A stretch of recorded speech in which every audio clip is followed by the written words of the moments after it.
Roblox is rapidly changing. When you have a platform that is 100% community driven, where quite literally everything is user generated these days, those users end up having quite a lot of say in what succeeds on the platform. We're at a point now where Roblox games can become so good and so groundbreaking that they end up transcending the concept of being a Roblox game itself. Part of this change has to do with something that I've been wanting to talk about: Roblox's new identity. I previously made a video called The Roblox Art Style Revolution. In it, I explain how Roblox's inherent charm and recognizability are some of the platform's greatest pros. However, I think there's a layer underneath what that video talks about that is not only more interesting, but would also help explain why there are suddenly good games on this platform again. This is where the concept of identity comes in. Back in 2012 to around 2018, Roblox had a very specific art style. It was blocky, cartoonish, and smooth. The characters were simple and instantly recognizable. The amount of items your character could wear was a much smaller number compared to now with public UGC. Roblox has had this blocky art style since its inception, but it was never really used to its full potential. And how could it? Users had far less control over how things in their game looked pre-metaverse, and they were forced to adhere to Roblox's rules much more strictly. This caused pretty much every Roblox game to look relatively the same, which makes sense.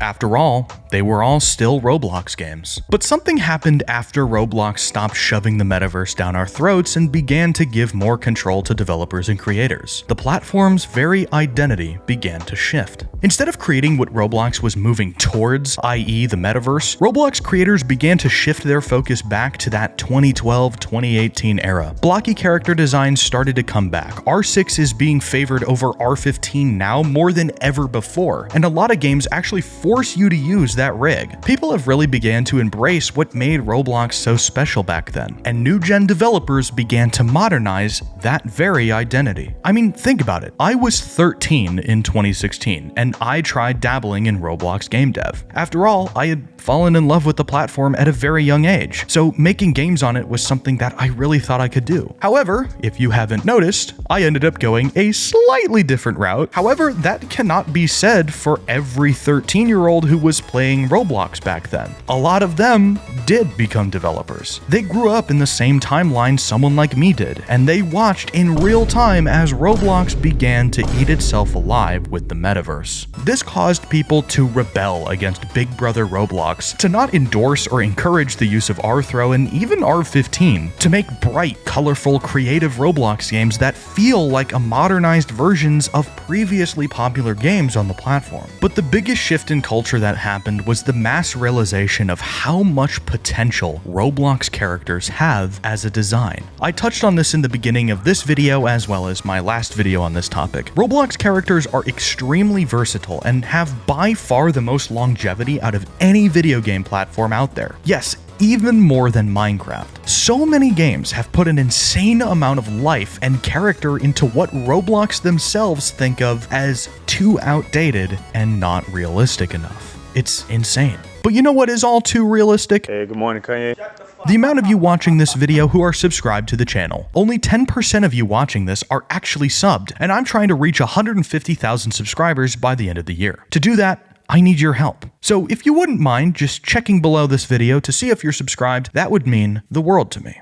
Now, back to the video. You can see this in even the current state of Roblox meme culture. People understand and recognize that these blocky fellas are inherently goofy, inherently silly. All of the funniest Roblox memes use blocky character designs. And through these memes, we're beginning to see something that I've never ever seen on Roblox. And to be frank, it's genuinely awesome. The world of Robloxia is being given life. I've always thought it strange that Robloxia being like a canonically named place in the Roblox canon has never actually been officially or even unofficially a real game you can play on the site. I mean, what, do our avatars just exist in the weird negative zone that makes up the avatar editor? The world in which these bizarre symmetrical block people live in is finally being given a personality. Now there are games connecting to other games, providing at least a hint of world building, which is honestly more than we've ever seen thus far. I mean, imagine how cool it would be if the Jailbreak City Blocky was connected to Urban Shade, which was connected to the town that Murder Mystery 2 takes place in, which was connected to, I don't know, like natural disaster survival? Like, okay, you know how every modern Roblox event is a dev hunt? You know how you can just go through these portals in the lobby to enter different games? Imagine if games just started doing that with each other. Sorry, I'm getting a little off track here, just spitballing. But my point is that this world Roblox characters live in is actually being personified by the community at least a small amount. And that's really awesome. But not all is well in the world of Robloxia, for there is a dark,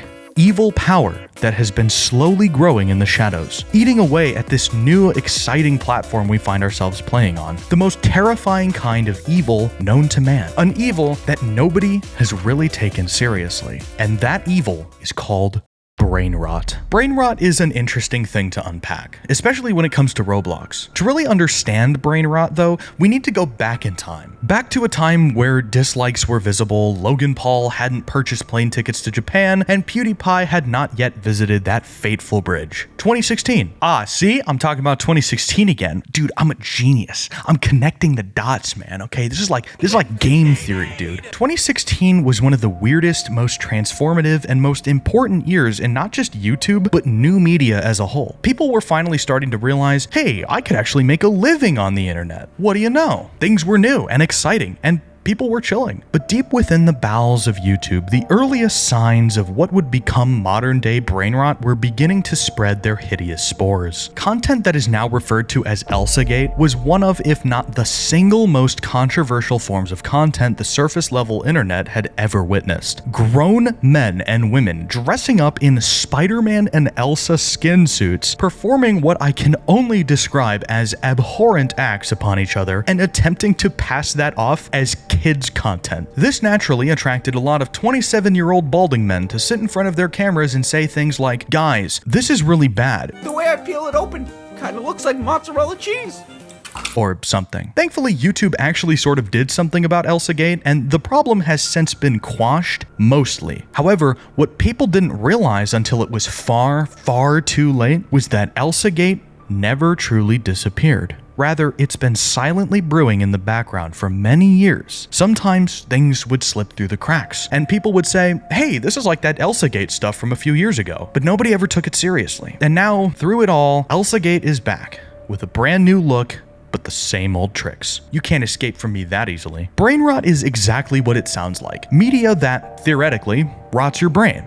However, unlike your mom telling you when you were a kid, son, playing too many video games is gonna rot your brain, brain rot today seems much more malicious in nature. Commonly disguised as Gen Alpha or New Gen slang, brain rot is so much more extreme than the phrases and memes of the past decade, and nowhere is this more apparent than on Roblox. Despite not only Roblox's attempts to age up their platform, but my attempts to age up their platform, you're welcome by the way, Roblox is still looked at as a kid's platform. Guess that's what happens when a large percentage of your audience was born after your platform launched. Brain rot on Roblox has reached a truly cataclysmic level. From the man-faced chicken nugget, no, I'm not saying what it's actually called, to everybody's favorite content farm, Lankybox. Roblox brain rot seems to be a much more condensed and concentrated form of the stuff. I'm not going to go over all of these sources of brain rot, but what I will talk about is Lankybox, because I actually have a history with them, and it's actually pretty funny. Lankybox is your typical content farm, churning out just the most absurd, bizarre, and sometimes disturbing content on the entire internet. They make videos about pretty much everything, typically following whatever new hit viral trend is on the front page of whatever website. But the vast majority of their content focuses around Roblox. Funniest drawing games on Roblox. This Roblox game wants to kill Lankybox? Don't you dare touch Incredibox, you scoundrels. I am watching you. I have eyes everywhere.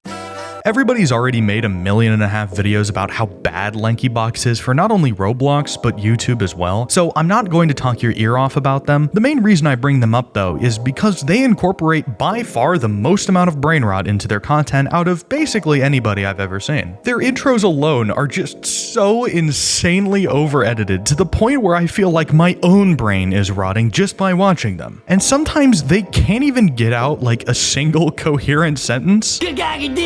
Oh, trapped us in there.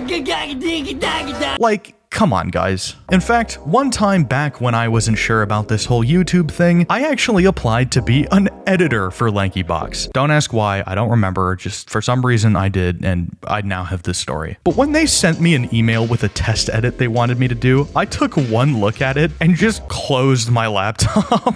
Like, I didn't even respond. It was like the most absurd thing I'd ever seen. Now, listen, this looks really bad. I know, it seems like brain rot is here to stay, eating away at the few brain cells we as a species still collectively have left. But like with all things, this too has a silver lining. The Roblox community is fighting back against brain rot. LankyBox, whether they want to admit it or not, is on borrowed time. This kind of content farm isn't sustainable. It's not healthy. And with the amount of backlash that they get from literally every video, it's not looking that great. So what is the Roblox community doing to fight against this evil force? Well, brain rot content like the stuff LankyBox makes can be described as a lot of things, but its most accurate description is passionless. These videos are sterile, like they're made in a lab rather than by a real human being or even a group of real human beings. And the way to destroy that kind of content is through passion. Throughout all of the different games that I've played on Roblox in the past 6 months, all of my favorite ones were ones that were built out of passion for the platform. Whether they be ones that were made out of a passion for another game, or ones that were made out of the passion for Roblox in general. These games, despite their flaws, are games that have been taken much more seriously than those in the past. It's almost like before now, Roblox games weren't seen as real games, more like something you would make in Scratch. But now, some of these games are so polished, they don't even look like Roblox games. This ties in back to the beginning of this video. Roblox's identity is shifting towards this new generation of passion projects. It's like we're going back in time to before Roblox tried to be like Mark Zuckerberg's metaverse and finding games that are purely made out of a love for the platform. And as a player primarily, that's all I really want. He walked at me. Who the f is this guy? So you're the one running about tripping my alarms, Can't explain yourself? Yo. Oh. So thanks for watching, and I'll see you all next time. Peace. I see dead people.